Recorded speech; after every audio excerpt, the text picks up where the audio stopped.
యాదాద్రి భువనగిరిలోని స్వర్ణగిరి శ్రీ వెంకటేశ్వర స్వామివారి దేవాలయంలో పూర్తి స్థాయిలో భక్తులకు సౌకర్యాలు కల్పిస్తున్నారు. గడిచిన 100 రోజుల్లోనే 45 లక్షలకు పైగా స్వామివారి దర్శనం చేసుకున్నారని ఆలయ ధర్మకర్త మోనేపల్లి రామారావు తెలిపారు. వచ్చే వర్షాకాలంలో ఎలాంటి ఇబ్బందులు లేకుండా ప్రత్యేక ఏర్పాటు చేస్తున్నట్లు నిర్వాహకులు తెలిపారు. టీటీడీ మాదిరిగానే ఈ ఆలయంలోనూ 16 రకాల ఆర్జిత సేవలు అందుబాటులోకి తెచ్చి వెబ్సైట్లో పొందుపరిచామన్నారు.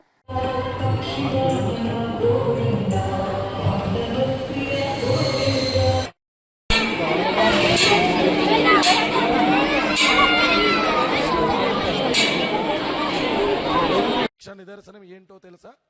భక్తులు దేవాలయము ప్రారంభం చేసుకొని ప్రతిష్టా మహోత్సవాన్ని చేసుకొని 100 రోజులు పూర్తవుతున్న సందర్భంలో సుమారుగా మన దేవాలయానికి 100 రోజుల్లో 46 లక్షల నుంచి 50 లక్షల మంది జనం ఇక్కడికి విచ్చేసి స్వామివారిని దర్శనం చేసుకోవడం చాలా విశేషం. ఎందుకంటే ఎన్నో దేవాలయాలకు ఎన్నో లక్షల మంది భక్తులు వెళ్తూ ఉంటారు. కానీ ప్రతిష్టాపన చేసుకున్న మొదటి రోజు నుంచి ఈ రోజు వరకు కూడా ప్రతి నిత్యము కూడా స్వామివారికి లక్షల్లోనే భక్తులు విచ్చేసి ఆ స్వామిని దర్శనం చేసుకోవడం చాలా గొప్ప విషయం. సంతోషంతో ఉన్నామండి. సో ఈ అన్నప్రసాద కార్యక్రమము ఇంకా ఇంకా ఇంకా వైభవంగా ఇంకా కావలసిన రీతిలో ముందుకెళ్ళాలని మీ యొక్క అందరి మంగళాశాసనాలు నేను కోరుతున్నానండి. దర్శన వ్యవస్థ ఎక్కడ కూడా ఇబ్బంది లేకుండా నిత్యం పొద్దున్న నుంచి సాయంత్రం వరకు కంటిన్యూగా దర్శనాలు ఏర్పాటు చేయడం జరుగుతుంది. కలియుగ కలౌ వెంకట నాయక అన్నట్టుగా కలియుగ పరమ పావన పరంధాముడు మన క్షేత్రంలో వేంచేసి ఉన్నాడు అని ప్రత్యక్ష నిదర్శనం ఏంటో తెలుసా?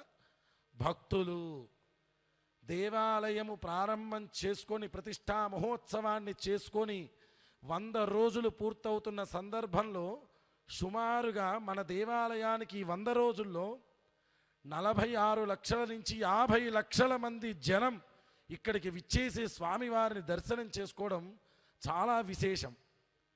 ఎందుకంటే ఎన్నో దేవాలయాలకు ఎన్నో లక్షల మంది భక్తులు వెళ్తూ ఉంటారు. కానీ ప్రతిష్టాపన చేసుకున్న మొదటి రోజు నుంచి ఈ రోజు వరకు కూడా ప్రతి నిత్యము కూడా స్వామివారికి లక్షల్లోనే భక్తులు విచ్చేసి ఆ స్వామిని దర్శనం చేసుకోవడం చాలా గొప్ప విషయం. ఇంతకంటే కూడా మరొక నిదర్శనం లేదు. స్వర్ణగిరిలో శ్రీ వెంకటేశ్వర స్వామి ప్రత్యక్షంగా కొలువై ఉన్నాడని.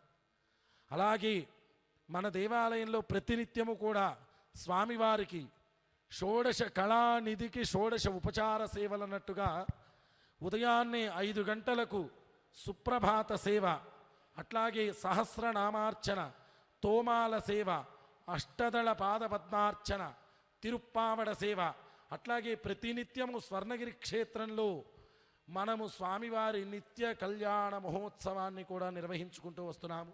అట్లాగే ప్రతిరోజు కూడా సువర్ణ పుష్పార్చన, సాయంకాల సమయంలో తిరువీధి ఉత్సవము, అట్లాగే సహస్ర దీపాలంకరణ సేవ, అట్లాగే స్వామివారికి ప్రతి పౌర్ణమికి గరుడ సేవ, రథోత్సవ సేవ, ఏకాంత సేవ, 16 కళలున్న స్వామికి 16 సేవలు చేస్తూ స్వర్ణగిరి క్షేత్రంలో విశేషంగా మనం నిర్వహించుకుంటూ ఉన్నాము కార్యక్రమాలు.